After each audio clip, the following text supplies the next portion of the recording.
Warahmatullahi wabarakatuh. Bismillah, alhamdulillah, wassalatu wassalamu ala rasulillah Nabiina Muhammad ibn Abdullah wa ala alihi wa sahbihi wa man tabi'ahum wa la amma ba'd.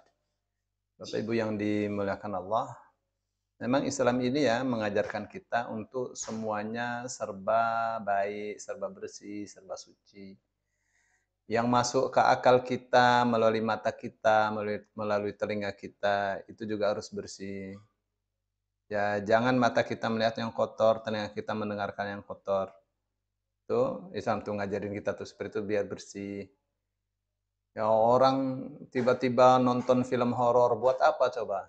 Ya, itu ngotorin ngotorin mental aja. Yang tadinya tidak takut jadi takut. Ya, masuk ke dapur perasaan ada setan. Ya, karena nontonnya itu yang nggak benar.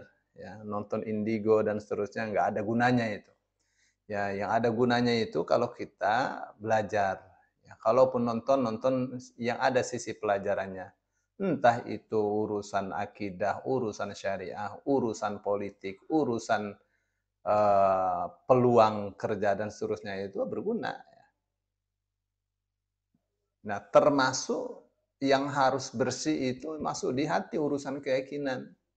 Nah, urusan perut itu yang bagian muamalah. Ya, bagaimana perut itu diisi oleh yang eh, tidak dari yang haram atau eh, tidak barang haram. Dari yang haram ya yang dimakan sih barang yang halal ya, tapi perolehannya secara haram. Itu sama saja ya, Rasul katakan la yadkhulul jannata lahmun nabata min suhtin. Tidak masuk surga daging yang tumbuh dari suhut. Suhut itu dari yang haram, perolehannya haram atau barang yang haram. Ya, ya nggak bakal masuk surga. Ini banyak orang-orang yang menipu, korupsi, dan seterusnya. Itu tidak sayang kepada keluarganya, kepada anak istrinya. Nah, oleh karenanya boleh ya seorang istri tanya kepada suaminya, Mas, dijamin halal ya? Harus begitu. Ya, seorang suami boleh berkata kepada istrinya, satu tetes air, satu suap nasi yang aku berikan semuanya halal. 100% halal. Begitu, harus ada dijamin keluarga itu supaya tenang. Bapak Ibu yang dimuliakan Allah, ini kita di hadis ya masih tentang riba ini. Qala al-musannif rahimahullah taala,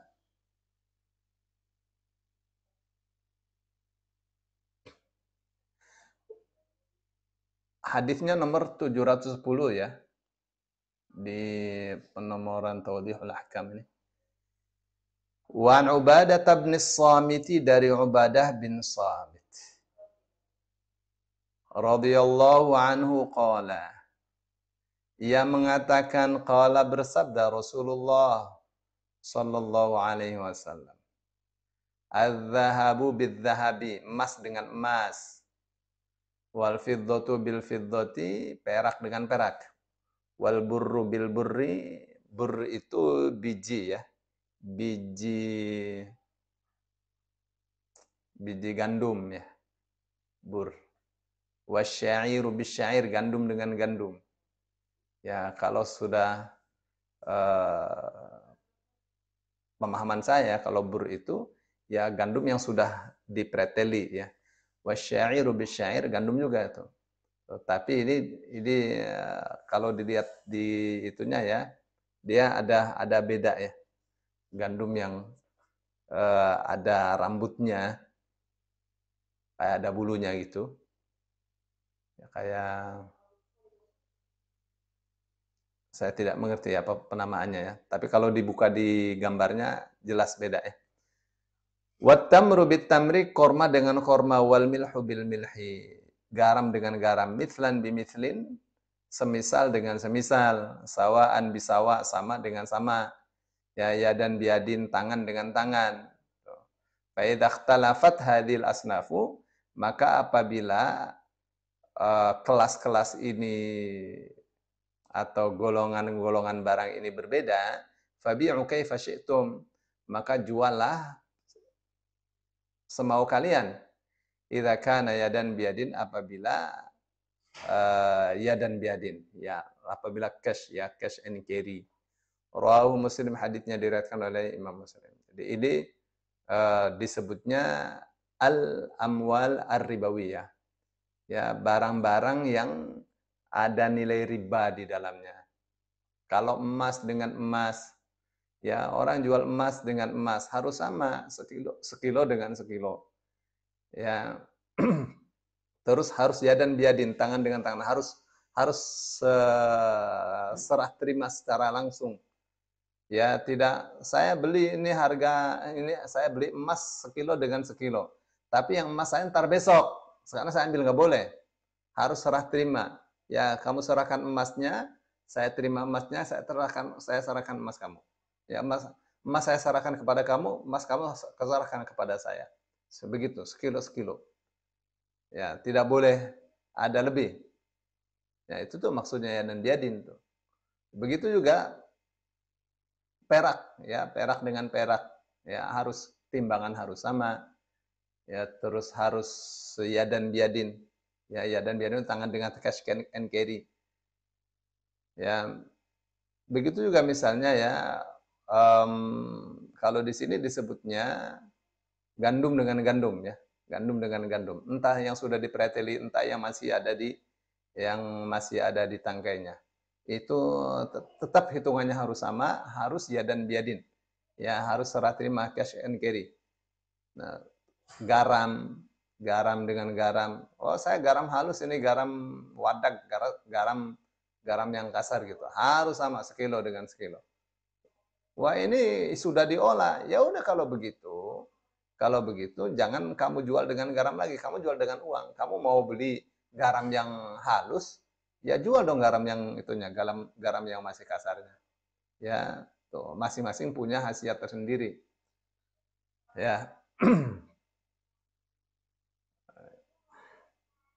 Ini untuk masa enak, ini juga untuk masa enak. Ini bisa untuk pengobatan, ini juga sama bisa untuk pengobatan. Bedanya ini kasar, ini halus. Ya, masing-masing ada harganya, masing-masing ada yang membutuhkannya.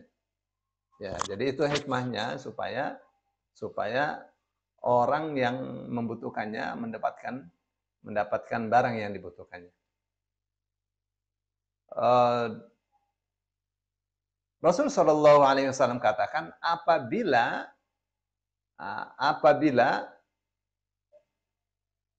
barangnya itu berbeda, ya, tadi ada yang belum disebut, ya, korma dengan korma, ya, itu harus timbangannya sama, harus tangan dengan tangan, ya, harus serah terima secara cash and carry. Ya. Nah, kalau berbeda, Rasulullah SAW katakan, فَإِذَا اخْتَلَفَتِ الْأَصْنَافُ فَبِيعُوا كَيْفَ شِئْتُمْ. Kalau barangnya berbeda, misalnya emas dengan perak, emas dengan korma, ya silakan. Mau emas sekilo misalnya, kormanya 50 ton misalnya, itu terserah mereka yang melakukan transaksi itu. Tapi dengan syarat ya dan biadin, ya, cash and carry, bukan hutang. Ya. Dan urusan apa itu? Urusan barang-barang yang ribawi. Gitu ya. Baik.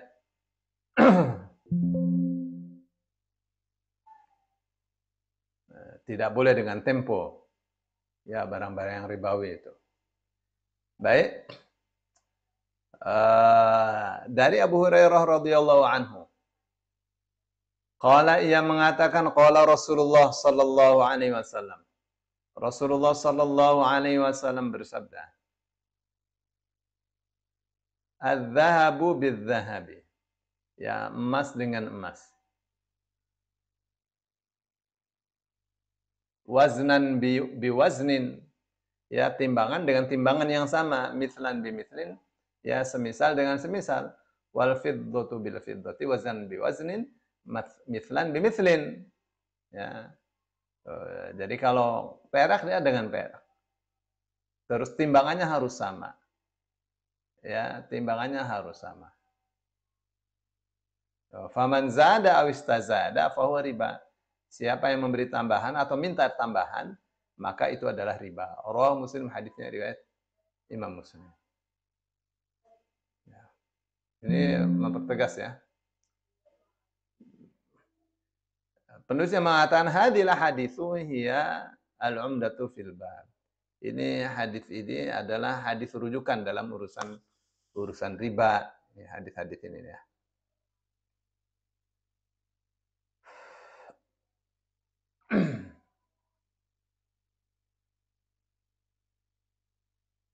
Ya, kenapa? Karena di sini Rasulullah Shallallahu Alaihi Wasallam menghitung ya, merinci ya, merinci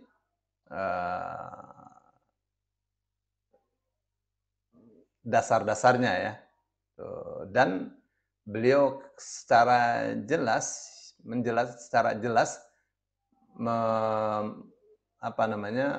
menggambarkan tentang hukum-hukumnya, syarat-syaratnya. Ya, dalam urusan jual beli antara barang-barang yang disebut tadi, ya, yang sejenis, ya, yang sejenis atau jenisnya berbeda-beda, ya, antara sebab masing-masing barang tersebut, ya, supaya apa? Supaya orang yang berijtihad bisa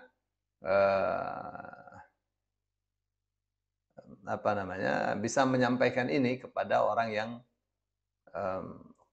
yang tidak faham tentang hukum barang-barang yang ribawi ini. Ya, Rasul Shallallahu Alaihi Wasallam ada menyebutkan 2 alat tukar, apa itu emas dan perak. Ya, terus 4 model makanan. Nah, untuk memberikan satu gambaran bahwa sebabnya riba itu atau ilatnya riba adalah urusan harga sama makanan. Ya. Urusan alat tukar dengan makanan. Ya, jadi riba itu hanya di dua barang saja. Ya. Apa itu? Alat tukar dan makanan. Ya. Apa saja itu? Ya, jenis-jenisnya gandum. Ya. Jadi gandum itu misalnya beras C4 dengan C4, beras IR dengan IR, nggak tahu deh sekarang, beras rojo lele dengan rojo lele. Ya, harus begitu. Ya, tukarnya itu.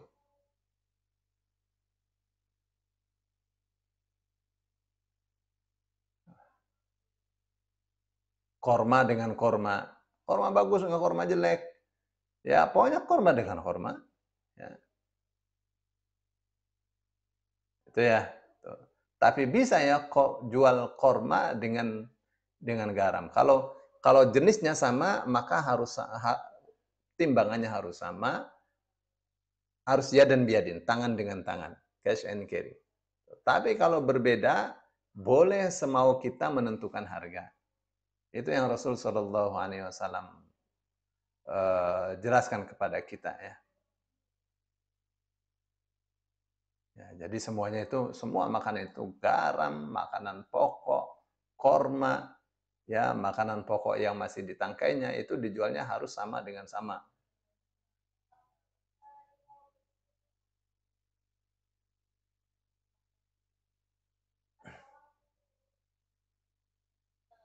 Ya, bagaimana di sini beras tidak disebut ya, beras tidak disebut.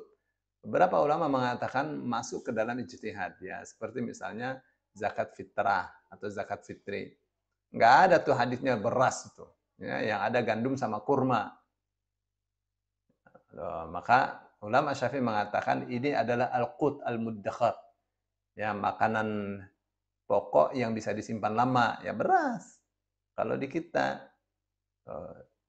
nah hitungannya apakah ikut korma, apa ikut gandum. Ya lebih dekat ikut ke gandum daripada ikut ke korma. Tuh, meskipun dua-duanya gandum sama korma bisa disebut sebagai qut al-muddakhar, makanan pokok yang bisa disimpan lama. Ya, itu namanya maksudnya ke qiyas ya. Tidak ada di dalam Al-Qur'an dalam hadis tentang beras itu. Ya, lafaznya tidak ada, tapi fungsinya dengan gandum sama. Ya, maka beras itu memiliki hukum yang sama dengan gandum.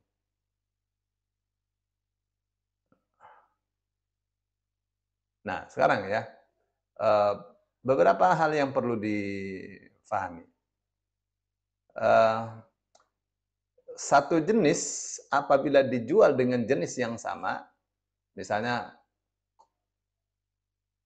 emas dengan emas, beras dengan beras, syarat sahnya ada dua. Ya, pertama at-tamatsul. At-tamatsul itu uh,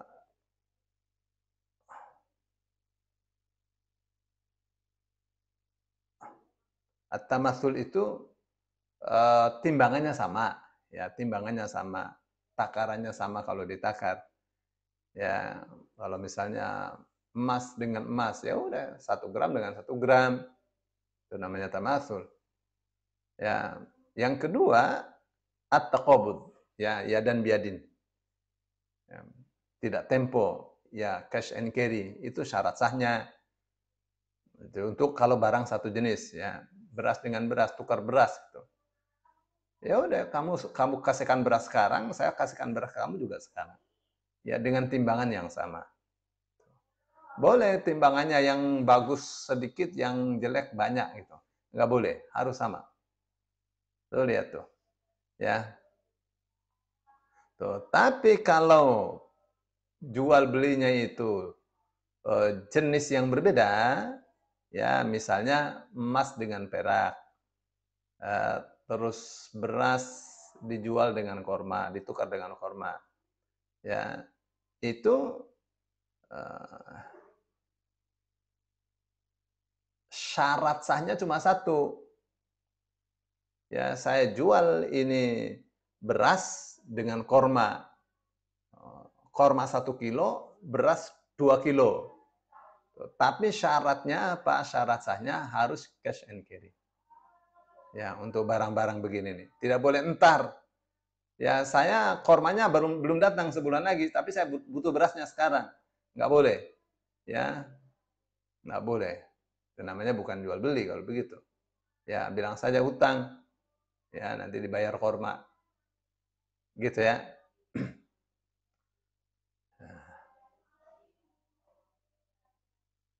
Jadi jangan menjual yang hadir dengan yang tidak hadir. Itu sistem barter tuh gitu ya.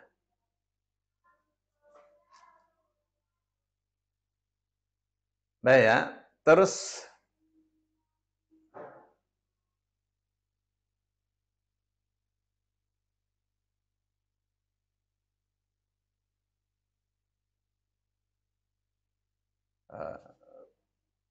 tapi jenis ya yang dimaksud jenis itu jenis di harta-harta yang ada berlaku hukum riba ya. Apa tadi? Makanan sama alat tukar ya.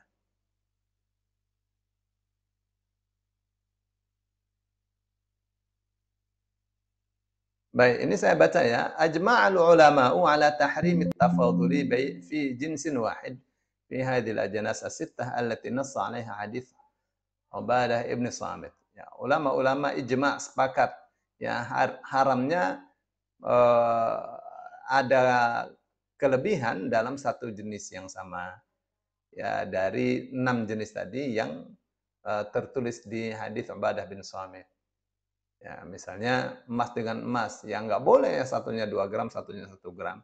Lebih itu nggak boleh. Ya, untuk 6 jenis tadi. Ya, dan ulama-ulama sepakat dibolehkannya ada lebihan untuk 2 jenis yang berbeda. Ya, dengan syarat masing-masing menerima barang tukarannya itu di majelis. Ya, di majelis yang sama. Yang bukan yang satu beri, yang satu entar. Ya. Nah, itu yang Rasul Shallallahu alaihi wasallam katakan, "Fa idza ikhtalafatil asnafu fabi'u kaifa syi'tum idza kana yadan biyadin." Kalau jenisnya berbeda, ya maka juallah semau kalian dengan syarat yadan biyadin, ya cash and carry.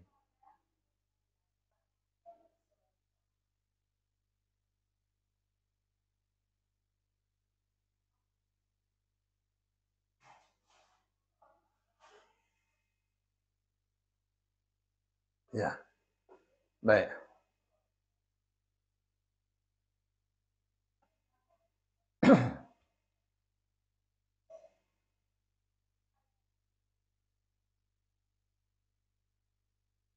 Baik, ini dia katakan ya. Idza kana al-mabi'anu idza kana al-mabi'ani min jinsin wahidin fala budda min tahaqquq at-tamathuli bil mi'yar syar'i. Ya, kalau dua barang yang eh, ditukar itu jenisnya sama, emas dengan emas dan seterusnya, itu harus jelas ya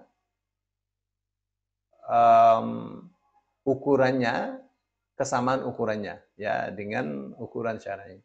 Ya, misalnya kalau untuk biji-bijian, ya, buah-buahan, terus barang-barang yang cair, itu ya bisa uh,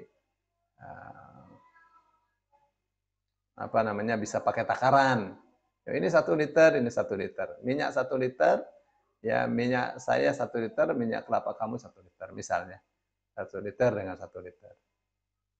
Hmm.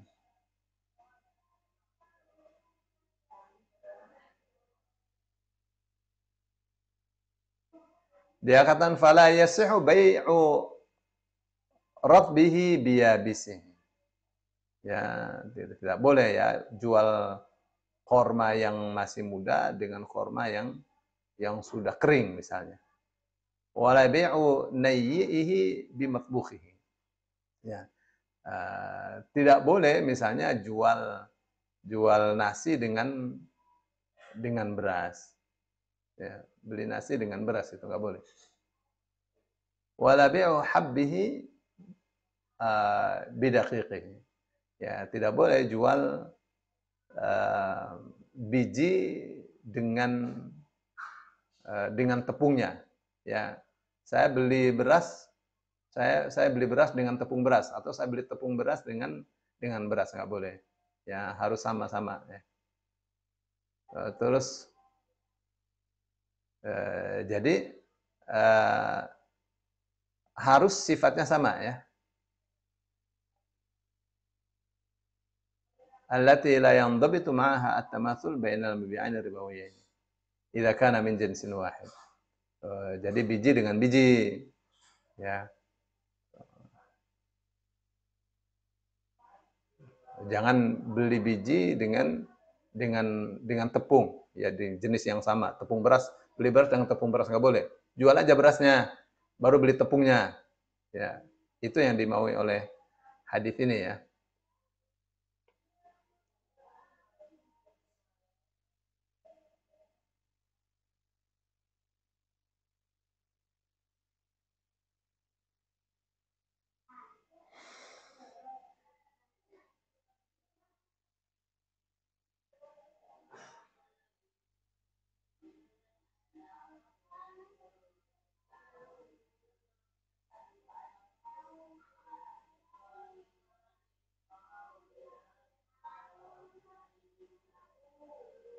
Baik.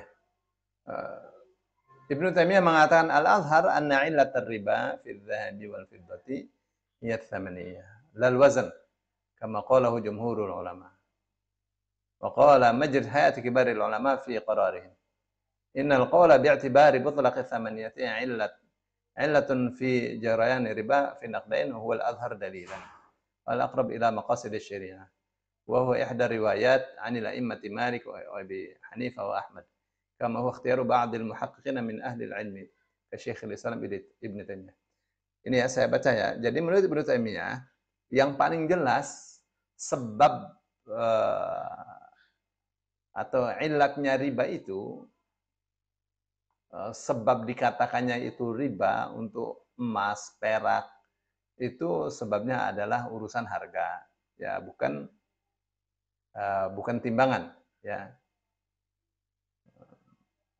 Baik, ini ada keputusan dari Badan Ulama-ulama besar.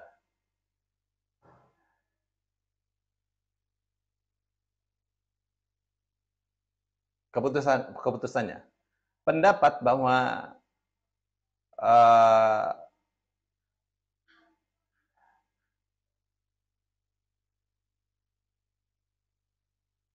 alat tukar, ya, alat tukar itu merupakan sebab ribanya, ya, thamaniyah. Maksud thamaniyah itu alat tukar. Ya, kenapa emas dan perak itu disebut barang-barang ribawi? Karena dia alat tukar. Ya, karena dia alat tukar. Tuh, karena dia alat tukar, maka tidak boleh ditukar emas dengan emas kecuali dengan timbangan yang sama, jenis yang sama, gitu ya. Itu urusannya tuh. Terus dia katakan, dan ini yang lebih dekat pada pemahaman yang benar. Ya, berdasarkan salah satu dari riwayat-riwayat dari para imam, Imam Malik, Abu Hanifah, Imam Ahmad. Ya, dan ini pilihan pendapat dari ahlul ilmi seperti Ibnu Taimiyah dan Ibnu Qayyim dan yang lainnya.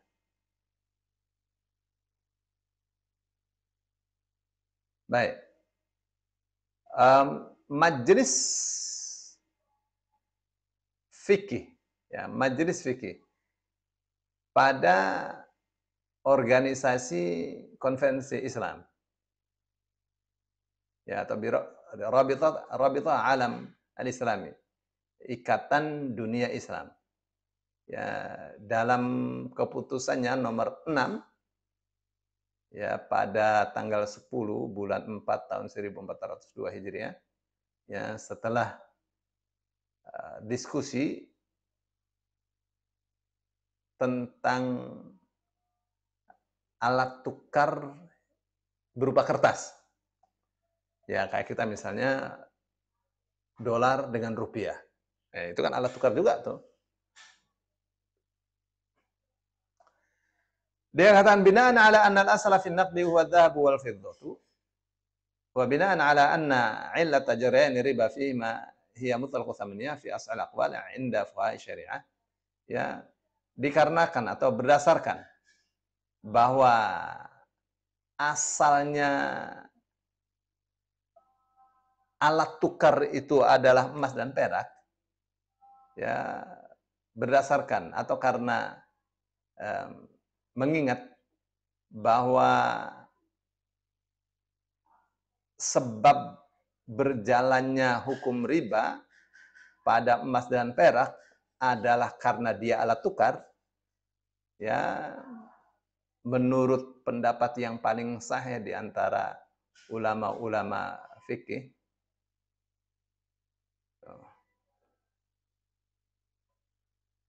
dan karena alat tukar itu tidak terbatas pada emas dan perak, ya, meskipun asalnya memang wa in kana ma'danuhuma huwal asal, ya, meskipun, ya, logam emas dan perak ini asal dari harganya alat tukar, harganya duit. Wa bima anna al-'umlata al-warqiyah qad asbahat thamanan. Dan karena alat tukar berupa kertas itu sudah menjadi alat tukar, ya, sudah ada harganya, padahal itu cuma kertas saja itu. Wa qamat maqamadz dzahabi wal fiddati fi ta'amuli biha. Dan dia telah menggantikan posisi emas dan perak dalam urusan bermuamalah dengannya. Wa biha tuqawwamul asya' fi hadzal 'asri li ikhtifa'i at-ta'amuli bidz-dzahabi wal fiddah. Ya, dan dengan uang kertas itulah, ya, segala sesuatu dihargai di zaman ini karena sudah tidak terlihat lagi, ya, orang jual beli dengan emas dan perak, ya, sudah tidak terlihat. wa yahsulul wafa wal ibra'u biha. Nah, dan terjadi kesepakatan ya dengan emas, dengan uang kertas itu, jual beli. Ya, berapa ini harganya 1 juta, dia bayar 1 juta, orangnya suka, ya dapat barangnya. Dengan uang 1 juta dia bisa beli makanan, bisa beli mesin dan seterusnya. Ya, jadi sudah mewakili fungsinya emas dan perak itu. Ya, Rahma anna qimataha laysat fi dzatiha. Ya, meskipun harganya uang kertas itu bukan pada kertasnya itu. Ya, bukan pada kertasnya itu. Wa inna ma fi amrin kharijin anha, tapi harganya yang di luar emas ini, ya. Di belakang yang di luar uang kertas ini. Ya, di belakang uang kertas itu ada apa? Sehingga kertas ini berharga. Satu kertas jadi 100.000, 200.000, ya ada 500.000-an. Nanti ada dibikin satu uang kertas itu harganya misalnya 80 juta, uang satu kertas aja itu. Ya bukan di kertasnya itu. Ya, harganya bukan di kertasnya.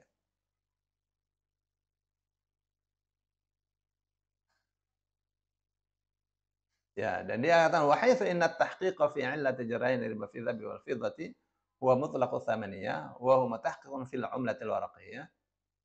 لذلك كله فإن مجلس مجمع الفقه الإسلامي يقرر أن العملة الورقية نقد قائم بذاته له حكم النقدين من الذهب والفضة فتجب الزكاة فيها ويجرب عليها بنوعية فضلا ونساء. Ya, jadi yang mau dikatakan itu begini ya. Karena uang kertas itu sudah mewakili atau sudah mengganti perannya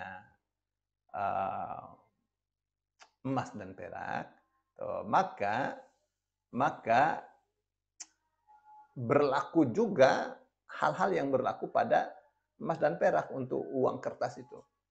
Ya, apa misalnya wajib dizakati karena itu sudah menjadi alat tukar. Ya, posisinya seperti emas persis. Tuh. Terus ada hukum riba. Ya, misal saya jual uang kertas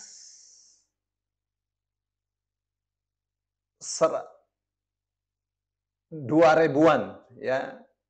Isinya 90.000, ya. Isinya 90.000. Dijual dengan satu uang kertas harganya 100.000.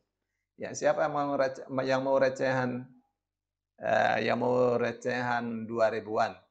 Nih ada 90.000. Ya. Saya mau beli ya 100.000, jadi saya untung 10.000. Itu tidak boleh, haram.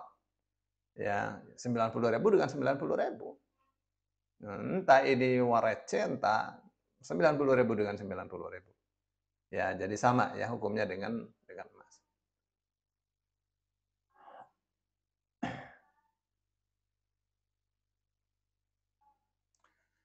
قرار مجمع الفقه الإسلامي بشأن تجارة الذهب الحلول الشرعية لاجتماع الصرف والحوالة قرار رقم 84. Dikatakan ini keputusan Majelis Fikih Islami tentang jual beli emas. Ya, solusi syar'i untuk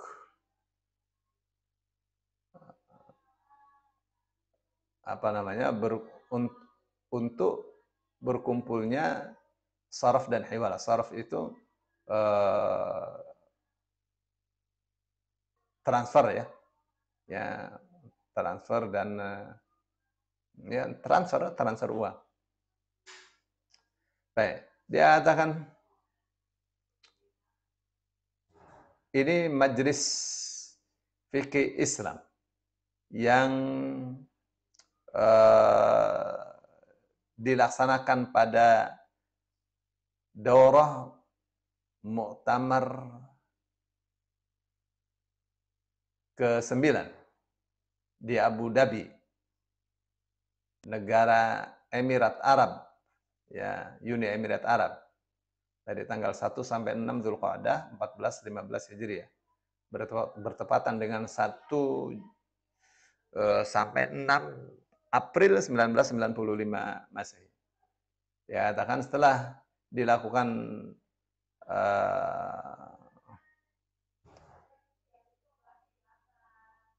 pembahasan ya tentang jual beli emas, ya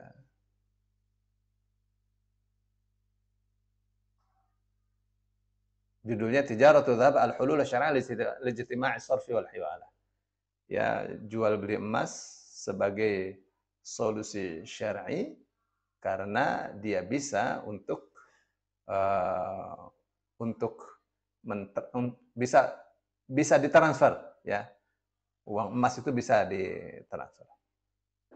Ya, setelah diperhatikan secara seksama dalam rapat, ini keputusannya. Pertama, untuk jual beli emas.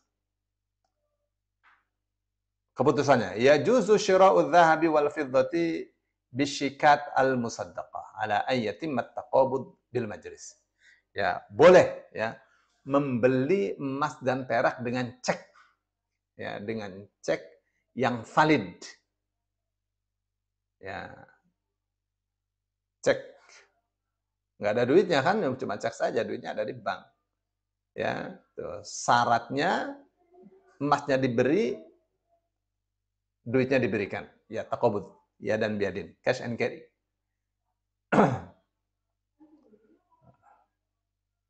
Jadi saya mau beli emas 1 kilo. Nggak bawa duit, tapi bawa cek. Ya, boleh pakai cek. Ya, yang penting ceknya itu, Masya Allah. Yang penting ceknya itu valid, ya, bukan cek kosong. Bukan cek yang nggak ada duitnya.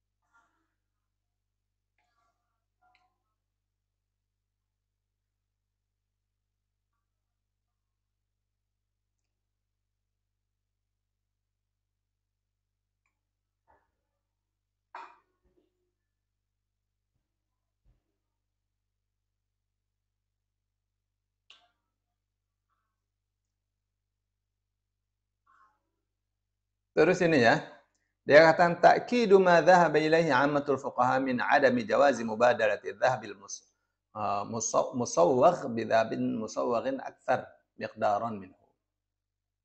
Li'annahu la 'ibrata fi mubadalati dhahab bidh-dhahabi bil jawdati aw as-siyagha. Dia katakan ya bahwa secara umum ahli fikih tidak membolehkan tukar menukar emas yang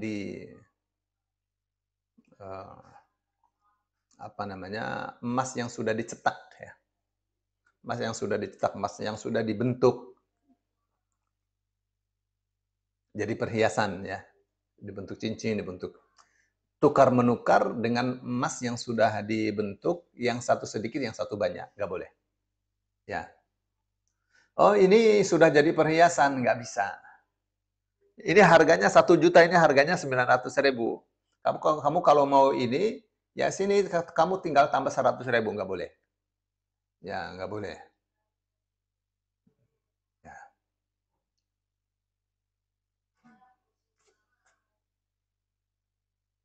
Jadi jual 1 gram dengan 1 gram.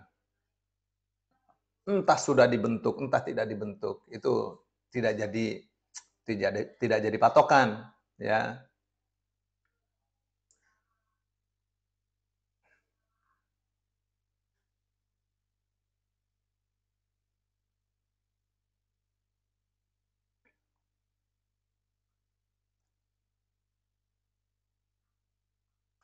Terus dia katakan,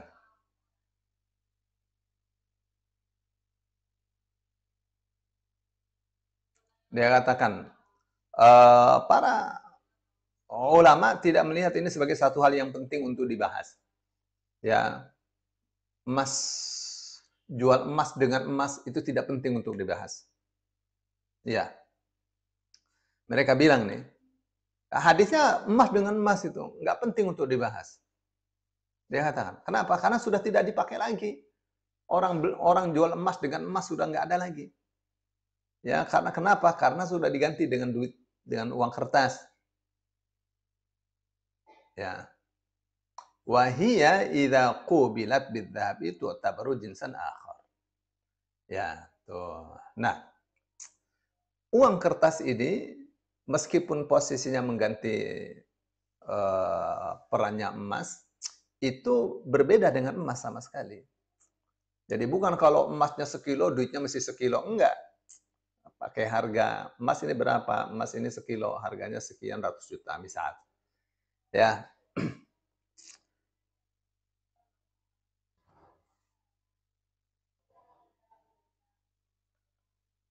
Nah, tapi ini semua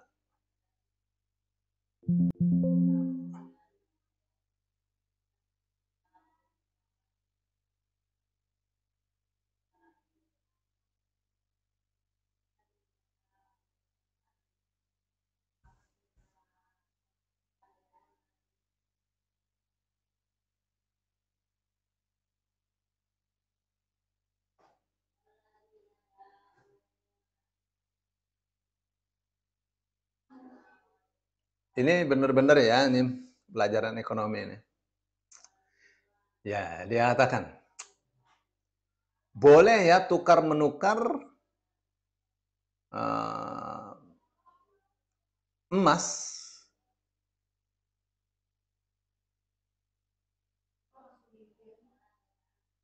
dengan barang yang lain, dengan jenis yang lain, dengan ukuran yang berbeda. Ya, ukuran atau timbangan yang berbeda. Ya, misalnya emas dengan perak. Itu sama saja emas dengan duit. Ya, itu dua jenis yang berbeda itu. Ya.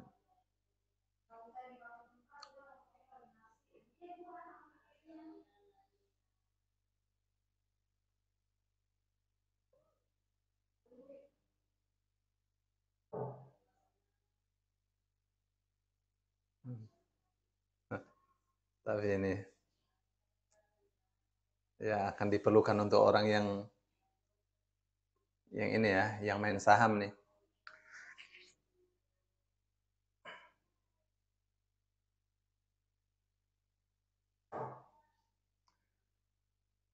Misalnya ya, syirau ashum syarikatin ta'malu fi istikhraj adz-dzahabi aw al-fiddah.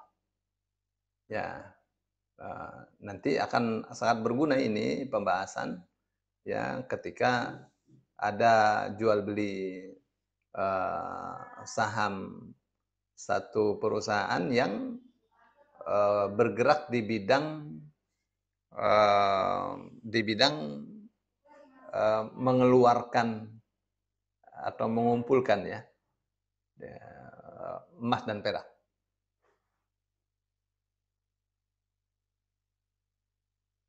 Terus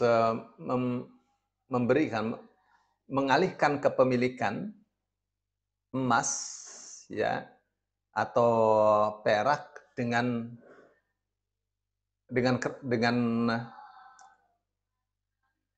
apa namanya? Dengan satu secarik kertas atau sertifikat yang di situ ada tertuang harga emasnya. Ya, misalnya saya kasihkan ini sertifikat emas 1 kilo. Ya, Anda bisa ambil emasnya di Antam misalnya. Ya, apakah itu boleh? Ya, itu mengikut itu ya, kesepakatan, mengikut undang-undang itu.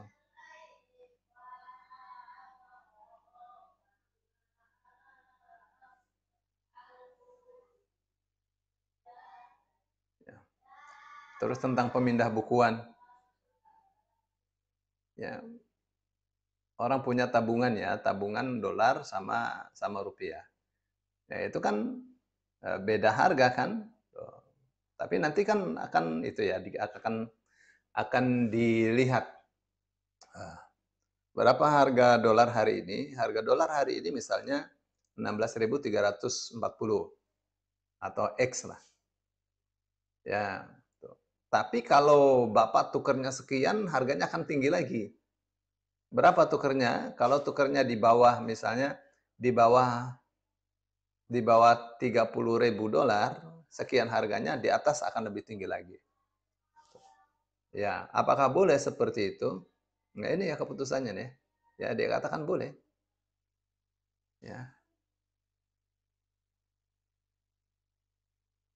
Ya, kalau nggak boleh bagaimana itu? Nah.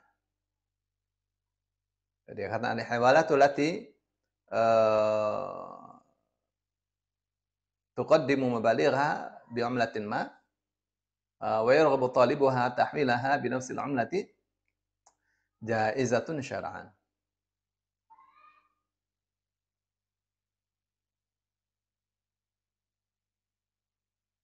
Sa'un kana biduni muqabil am bi muqabil fi hududil ajri.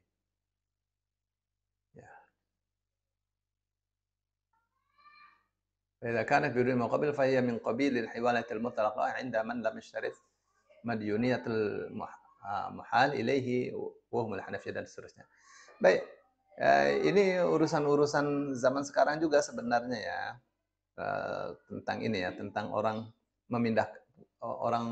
melakukan pemindah bukuan ya, dari dolar ke real, dari real ke dolar ya, itu boleh, entah kena administrasi atau tidak kena administrasi. Ya, itu boleh. Ikut mazhab Hanafi.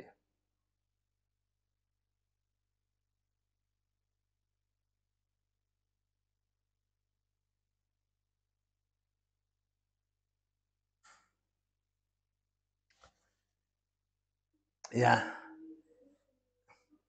Saya kira tidak perlu dibaca, ini panjang sama aja ya. Maksudnya tidak terlalu sulit lah ini. Baik, saya kira itu dulu satu hadis nih. Iya, Ustaz. Terima kasih. Bapak Ibu, silakan yang ingin bertanya.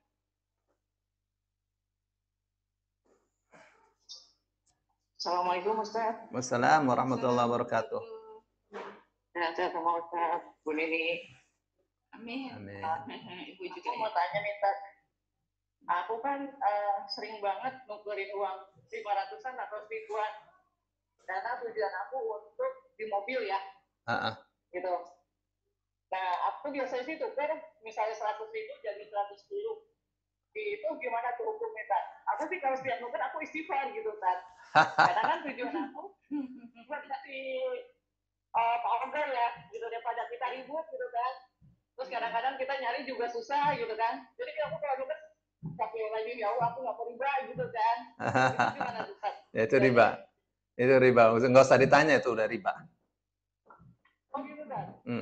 Nah tapi kalau itu kan kita susah banget tuh, Ustaz. Ya biarin aja. Lebih baik susah tapi gitu. tidak riba daripada gampang tapi riba. Oh, kan kadang-kadang kan Pak Oka tuh kalau di tikungan gitu kalau ngasih dia marah-marah tuh kan. Oh itu apa gitu kan. Kalau aku tuh nggak mau nyari pusing gitu loh, Tat. Kayak gitu. Oh jadi jatuhnya tetap riba ya, Tat? Itu kan Ibu tukar duit kan? Iya, tukar duit gitu kan. 100 yang ribuan itu, yang 1000-an itu 100 jadi 110 gitu kan. Iya. Dan aku pikir udahlah aku ikhlas gitu kan. Aku gitu sih, Tat. Nggak boleh. Ya, aku ikhlas gitu, nggak ngedumel. Oh tetap gitu ya, Tat? Walaupun kita hidupnya ikhlas. Iya, nggak boleh. Oh, oke. Oke, makasih, Tat. Sama-sama. Assalamualaikum. Salam warahmatullahi wabarakatuh. Tukar di bank aja. Ada lebih habis. Udah sih. Oh iya, ini. Assalamualaikum Pak Ustaz. Salam warahmatullahi wabarakatuh. Ini mau nanya, ini Pak Ustaz, di tempat kita sekarang, negara kita sekarang itu, kita kan sulit ya Pak Ustadz, ya semuanya kan pada ada koneksi, ada fee gitu ya Pak Ustadz kalau kita masukin sesuatu barang. Nah, saya Pak Ustadz misalnya saya mau memasukin barang saya tapi direferensikan oleh salah satu orang yang ada di dalam Pak Ustadz. Yeah. Nah, itu pertama Pak Ustadz. Terus satu lagi, saya misalnya sebagai pengurus di sana, terus saya mendapatkan ini Pak Ustadz kerjaan di situ. Itu apakah menyalahi ini ya Pak Ustadz ya? Agama nggak Pak Ustadz? Karena sekarang kan sistem koneksi Pak Ustadz. Ya dari dulu juga sistem koneksi. Ya, dari dulu sistem koneksi. No problem aja. Ya, saya mau kerja di Bu Desti karena saya kenal Bu Desti, boleh kan? Oh, iya boleh ya Pak Ustadz ya. Kenapa nggak boleh? Boleh. Oh, karena kemarin gini Pak Ustadz, saya kan mau memasukkan satu produk ya Pak Ustadz ya ke salah satu perusahaan, tapi di situ ada keluarga saya bekerja di sana. Terus saya bilang ke ini teman saya, kata dia itu nggak boleh, itu namanya apa tuh sistem, saya lupa itu dia bilang apa gitu Pak Ustadz. Nah akhirnya saya jadi ragu untuk memasukin barang saya. Jual beli itu kan halal, apa yang haram sih? Ya masalahnya di mana ya? Ya saya ada adik saya di kantor ya. Terus ada tender. Ya, saya bilang sama adik saya, ikut dong saya tendernya. Ya, boleh nggak? Nah, kan jadi mudah urusannya kan jadi mudah. Ya enggak, urusannya jadi mudah. Terus ini sudah terdaftar, Nanti kan tetap saja dianu kan ada namanya munaqashah kalau dalam bahasa Arab tuh. Nanti masuk dalam satu, biasanya dalam satu ruangan ya. Dalam satu ruangan masing-masing pegang komputernya atau laptopnya, ada penawaran sekian, kamu mau tawar berapa atau kamu tawar berapa, sampai ke batas di mana kantor itu bisa menerima dari tawaran harga kita. Begitu kan? Tetap saja begitu kan? Iya Pak. Benar Pak Ustadz, itu karena tender, karena Pak Ustadz ini nama tender ya Pak Ustadz, tapi harga yang terendah diambil. Cuma satu dengan Pak Ustadz, misalkan ya Pak Ustadz ini saya mereferensikan, tetapi nanti harganya tetap sama ya Pak Ustadz dengan supplier ya. Jadi supplier pertama ini memberikan harga misalnya 50.000 ya Pak Ustadz. Terus saya mereferensikan supplier baru, tetapi saya mendapatkan bonus dari supplier itu Pak Ustadz. Yang tadinya 40 misalnya 50. Nah saya nanti supplier itu ngasih ke saya 38.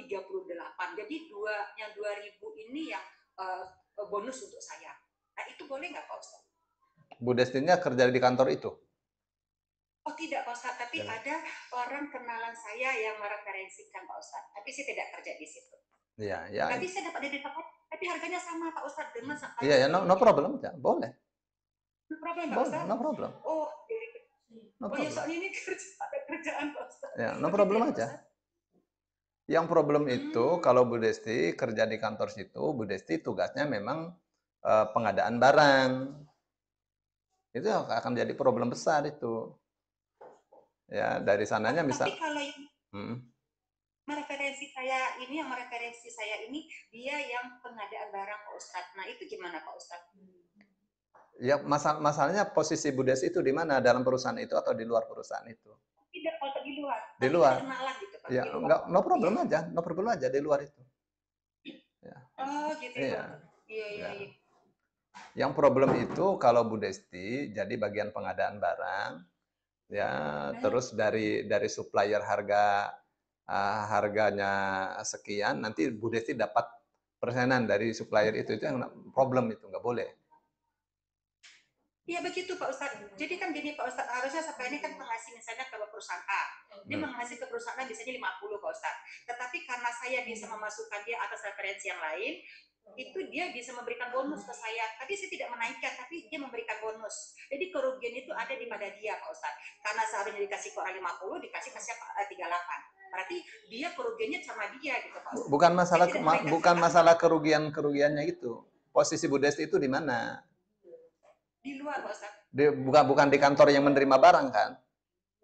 Enggak Pak Ustadz, enggak. Ya boleh aja itu kalau di luar mah. Yang masalah itu kalau Bu Desti ada di dalam. Oh gitu ya Pak Ustadz, Mm-mm. iya. Wah, iya ada Pak Ustadz. Berarti Ya. walaupun mereferensikan kita adalah orang kenalan kita, saudara kita, No nggak problem apa-apa ya aja, Pak Ustadz? no problem aja, Iya. no problem aja. Iya Pak Ustadz. Ya.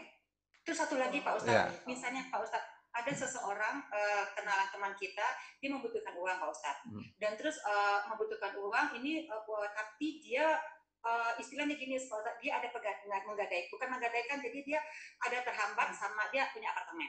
Dia punya apartemen Pak Ustadz, jadi apartemen ini nggak bisa dia pakai karena dia maintenance-nya itu dia udah berpuluh juta, dia harus bayar. Nah, kalau misalnya kita menebus Pak Ustadz, tetapi itu kita manfaatkan untuk kita berdosa nggak Pak Ustadz? Karena kemarin kan saya dengar dari Pak Ustadz nggak boleh kalau kita memanfaatkan apa yang digadaikan orang ke kita, apa yang dijaminkan orang ke kita. Ya kan dia kan punya apartemen, ya. Setahunnya misalnya harus bayar 21 juta ya untuk maintenance dan seterusnya. Dia nggak bisa bayar dalam 1 tahun. 21 juta.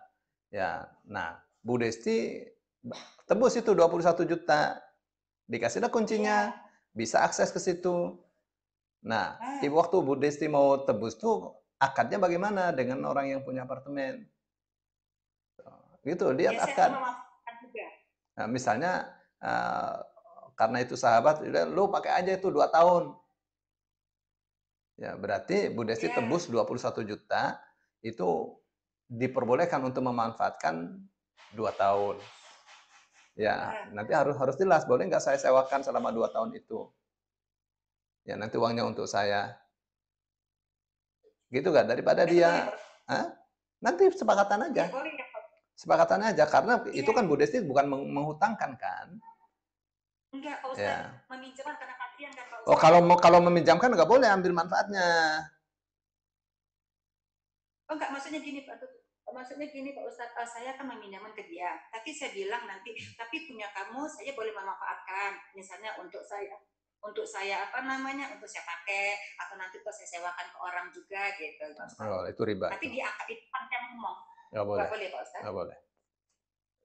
Yang tadi saya katakan itu, Bu Desti mau tebus itu 21 juta untuk Bu Desti punya kebutuhan di apartemen itu. Ya. Bukan hutang. Itu seperti Bu Desti bayar ke dia 21 juta. Ya, nanti tapi nggak ada pengembalian nantinya Pak Ustadz. Pengembaliannya nggak ada nanti. Nggak ada. Kan Bu Desti ambil itu untuk 2 tahun. Ya. Kalau menghutangkan, duit tetap utuh untuk Bu Desti kan harus kembali kan. Bu Desti ambil manfaatnya, itu riba itu. Ya itu maksud saya Pak. Ya, itu riba. Itu riba yang paling jorok. Oh, gitu ya Pak Ustadz. Jangan ya. Oh, saya pikir boleh Pak Ustadz. Karena daripada nggak dimanfaatkan sama sekali kan Pak Ustadz. Nggak bisa. Dia ringan, saya pun juga nggak boleh. Imam Malik menghutangkan duit sepeser kepada sahabatnya. Dia kepanasan, mau berteduh di rumah dia, itu nggak berani. Itu nggak berani dia. Karena dia merasa telah menghutangkan dia, takutnya dia mengambil manfaat dari orang itu. Nggak berani dia. Dia lebih baik kepanasan daripada berteduh kepada orang yang berhutang sama dia.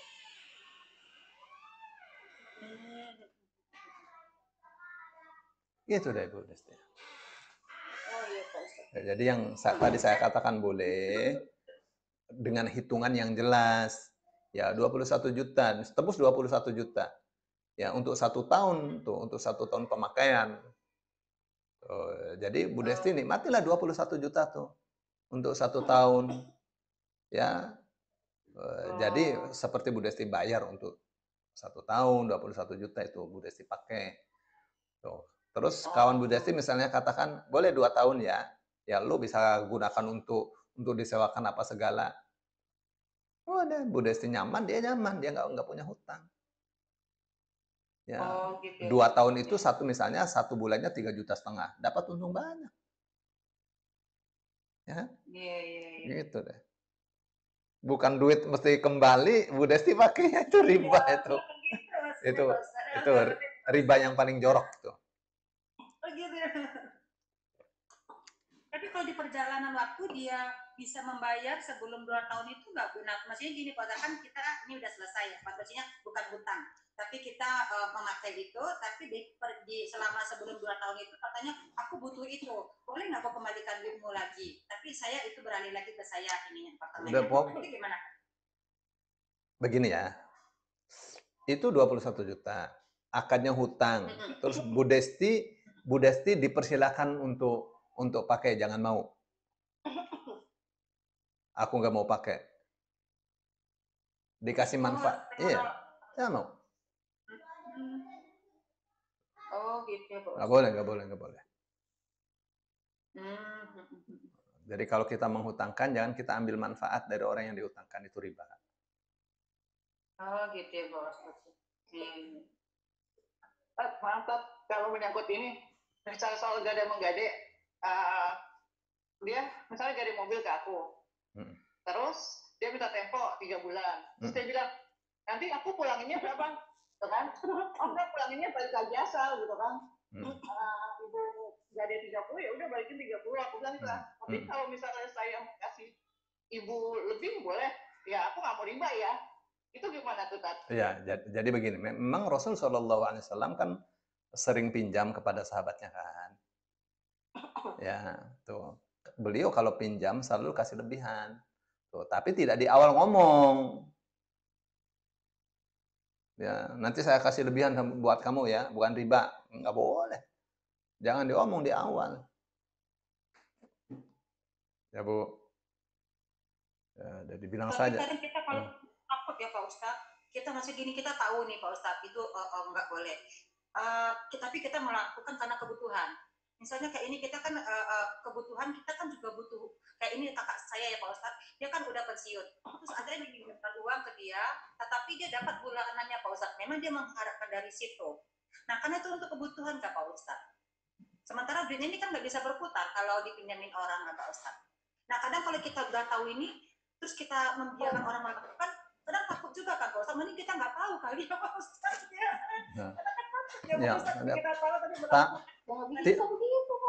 Ya, jadi tidak tahu akan ditanya. Ya, tidak tahu akan ditanya besok. Kenapa kamu lakukan itu? Jawabnya tidak tahu, ditempeleng sama malaikat. Ya, kamu kenapa melakukan sesuatu yang kamu tidak tahu? Ya, lebih baik tahu, bisa alasan. Nah, tapi kalau untuk kebutuhan itu gimana Pak Ustadz? Dia butuh Pak Ustadz. Iya, kalau butuh jangan yang kotor dimakan. Oh gitu ya Pak Ustadz ya. Cari yang bersih. Itu namanya rentenir. Sifatnya nolong Pak Ustadz. Ya nolong, tapi dikasih terima kasih. Gimana bingung Pak Ustadz? Nah, udah jelas salah kalau urusan riba mah, ya Bu. Nah kalau misalnya perhiasan gimana Pak Ustadz? Gimana? Misalnya gini, ini orang menggadaikan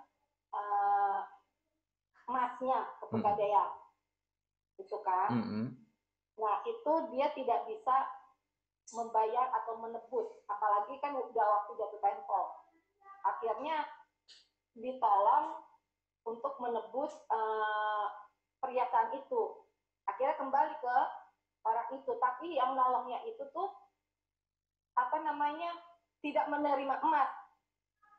Ditaruh aja sama yang punya perhiasan, tapi yang punya perhiasannya bilang ke si yang penebus itu bilang gini, nanti kalau saya punya rezeki, boleh nggak saya ambil kembali? Nah itu gimana Pak Ustadz? Jadi dia kasusnya ya dia gadaikan emas, tidak bisa tebus, orang lain yang tebus. Emasnya dia pegang gitu. Yang nebus itu yang pegang emas, gitu kan? Enggak, dia nggak, dia yang pegang.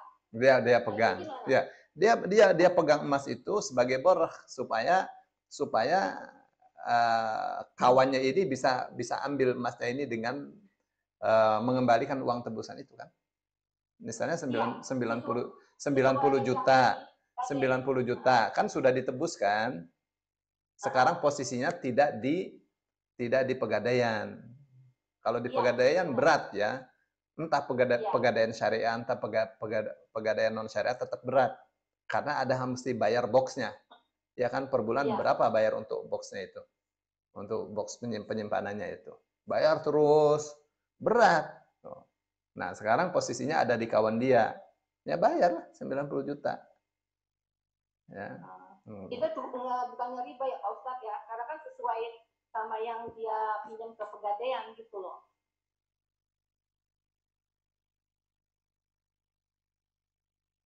Ribanya dari mana? Dia dapat tambahan gitu?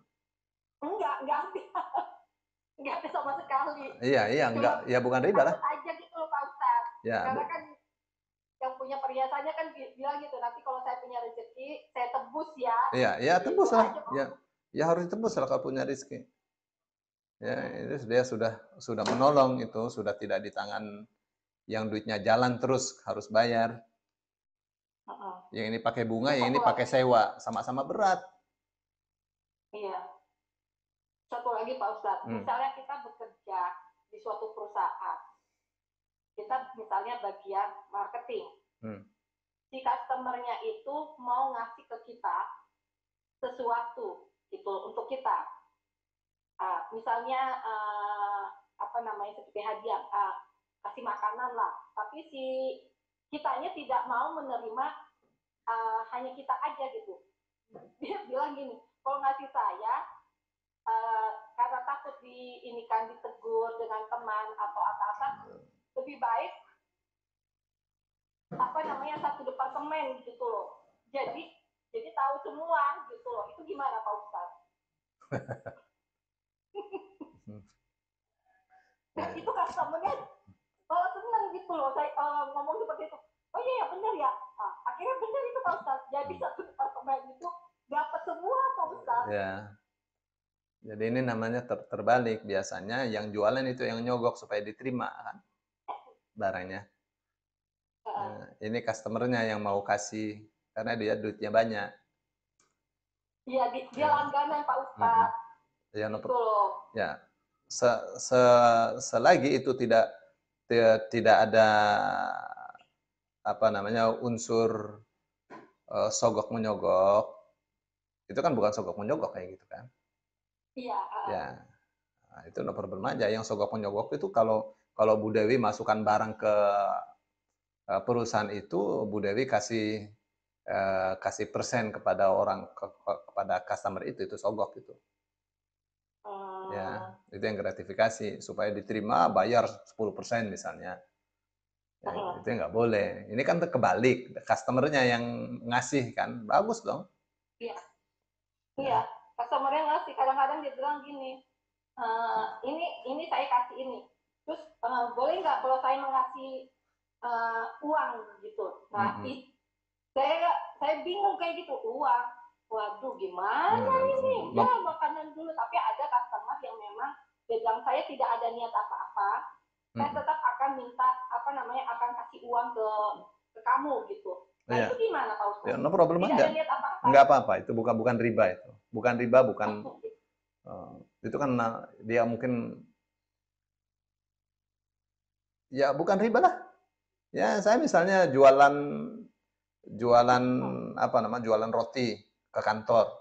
Ya kan, berapa harganya? 10.000. Terus dia kasih ini 20.000 untuk kamu. Boleh nggak?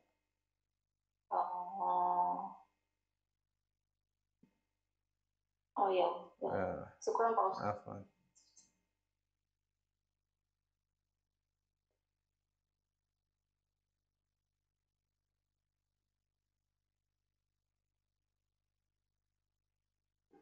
Baik, saya kira cukup ya.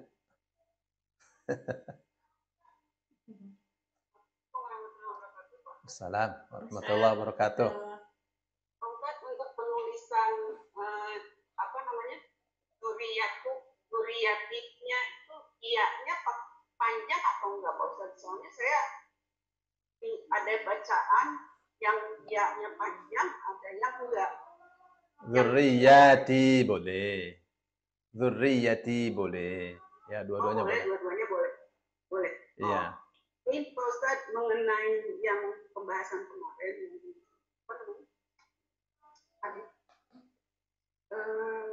siwak Pak Ustadz. Nah, kan memang di dalam penelitian itu dengan memakai siwak itu kan si bakteri-bakterinya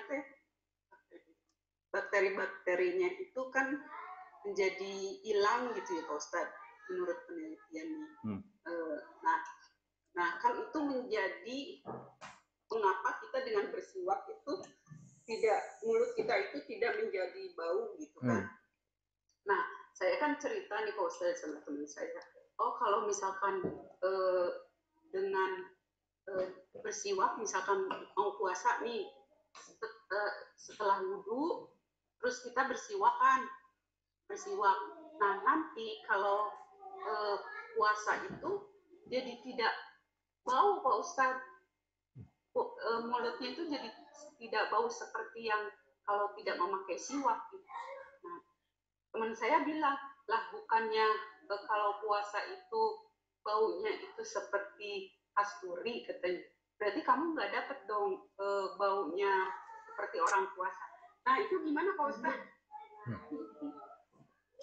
Nih dengerin baik-baik nih, abang mau bicara.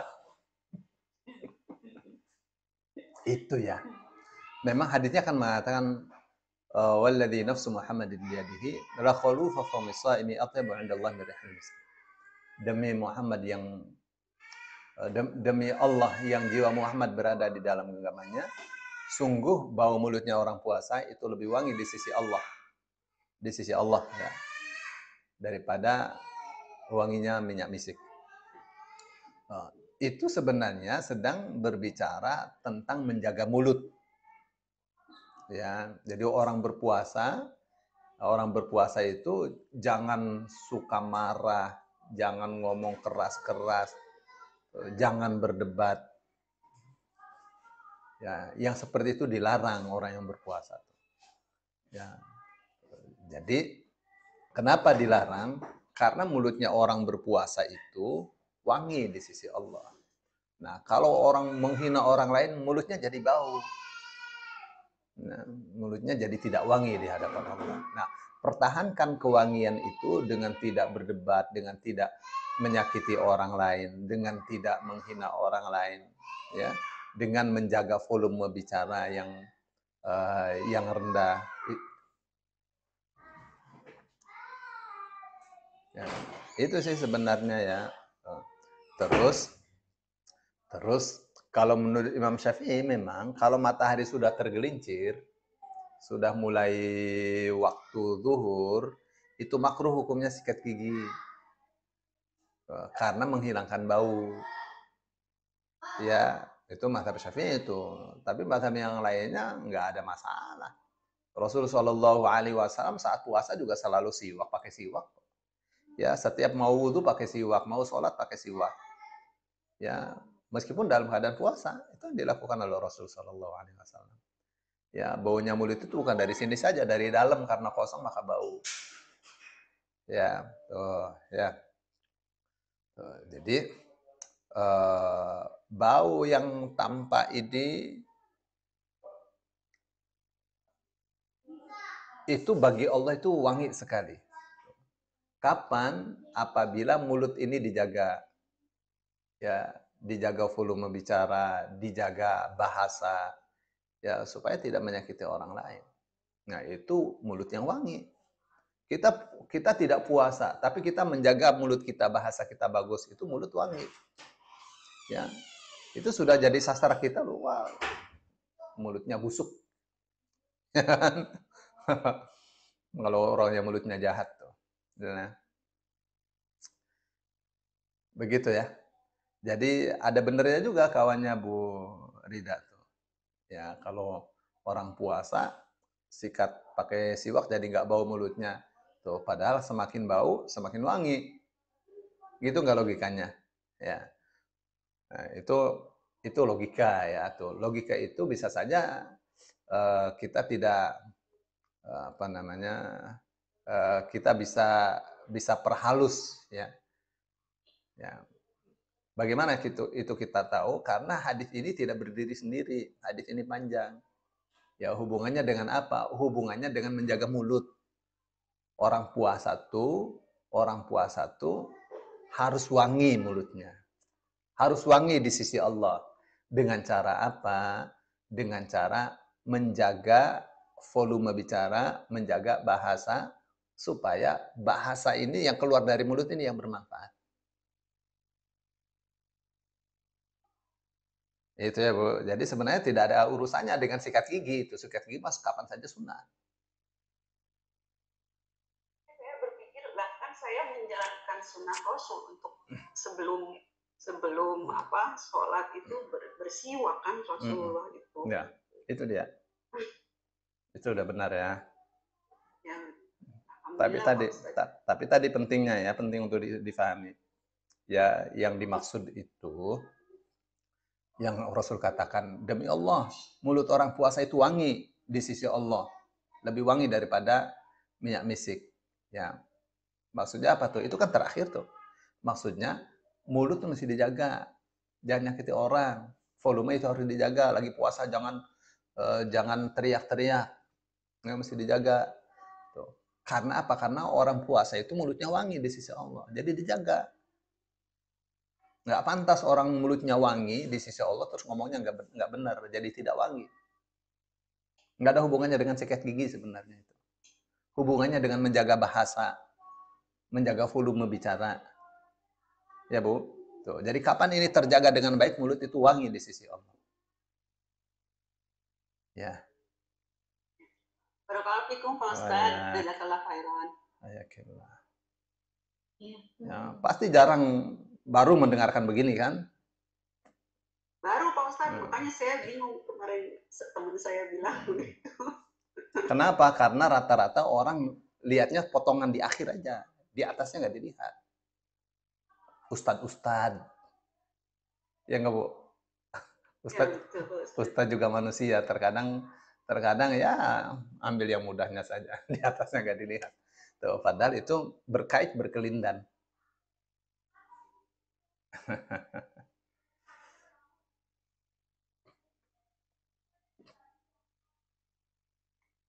Masya Allah ya Pak Ustadz, kalau kita menuntut ilmu tuh.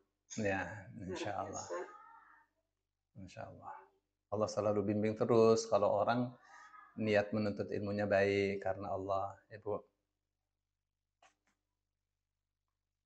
Saya selalu baca ini dari Bun ila Robi Syayahdin. Bagus. Ya Allah, saya datang kepadamu untuk meminta petunjuk gitu. Alhamdulillah.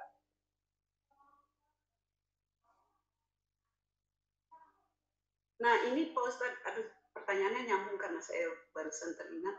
Ada seseorang ya, padahal dia itu rajin kajian, kan ahli masjid. Tapi kenapa ke orang tuanya itu kok tidak berakhlak gitu Pak Ustadz? Saya tuh bingung. Bukannya dengan berilmu itu, semakin berilmu, kita itu semakin tahu, semakin takut sama Allah ya Pak Ustadz? Iya, mestinya. Itu kenapa ya Pak Ustadz? Ada yang salah itu berarti kan Pak Ustadz? Ya, itu urusan akhlak, urusan mental. Ya. Kalau sama orang tua udah nggak bener, wah udah. Ya, jangan pernah sakiti orang tua. Ya Pak Ustadz, karena kan orang tuanya tuh sudah stroke kan Pak Ustadz. Iya. Nah kadang kan pipis suka nggak bisa nahan mungkin, atau buang air nggak bisa nahan. Anaknya itu ya Allah ya Rabbi, sampai kalau saya yang jadi anaknya, jadi aku aja yang ngurus gitu. Iya. Kasihan Pak Ustadz ngelihatnya gitu.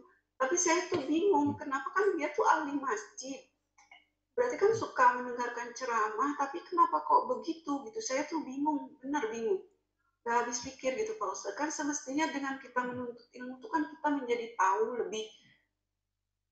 harus bagaimana lah, tahu perintah Allah harus bagaimana gitu. Itu apanya yang salah Pak Ustadz seperti itu tuh ya? Ya belum tertempa dengan baik akhlaknya, mentalnya. Ya. Ada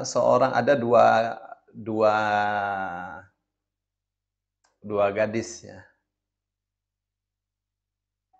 Dua-duanya pendidikannya dari Amerika.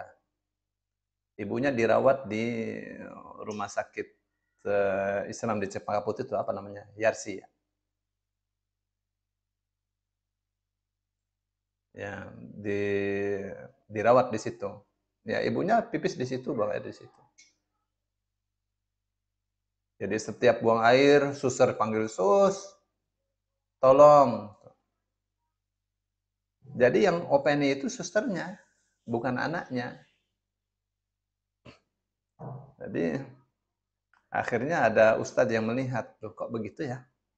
Kenapa bukan dia saja yang ceboki? Gitu. Nah ustadznya itu kasih nasihat. Ya. Mbak anaknya atau putrinya ibu ini, iya ada dai-nya di sana. Terus, waktu masih kecil, apakah yang merawat ibu gitu? Mereka katakan iyalah. Berapa kali Mbak dicebokin sama ibu itu? Nah itu mulai terhentak gitu, mulai terhentak. Ya, dia katakan ya tidak terhitung lah. Tuh. Ini sekarang ibu selama ibu sakit berapa kali nyebokin ibu gitu? Nggak bisa jawab. Ya, karena merasakan dia salah itu. Akhirnya ustadznya ini karena dia pinter itu ya, menyentuh perasaan orang yang diajak bicara, dia bilang itu Mbak jangan diserahkan ke suster. Ya nanti yang dapat surga susternya. Mbak kan mau dapat surga kan. Ya, pada dubur ibu yang Mbak bersihin itu ada surga di situ, dia ngomongnya gitu. Ya, tapi ya alhamdulillah karena terbuka hatinya. Lihat tuh. Akhirnya tidak panggil lagi suster. Ya, karena memang ada diajari kayak gitu. Ya, pendidikan boleh tinggi tapi belum tentu yang pendidikannya tinggi itu mengerti akhlak yang baik. Ya, ahli masjid boleh ya ibadah boleh banyak, belum tentu ngerti akhlak yang baik juga. Gitu ya, Bu.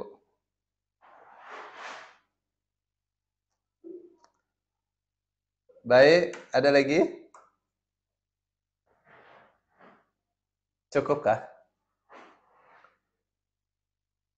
Bu Nini? Ada 9 orang. Alhamdulillah. Tidak ada pertanyaan. Baik, saya kira cukup nih. Cukup ya, Bapak Ibu ya.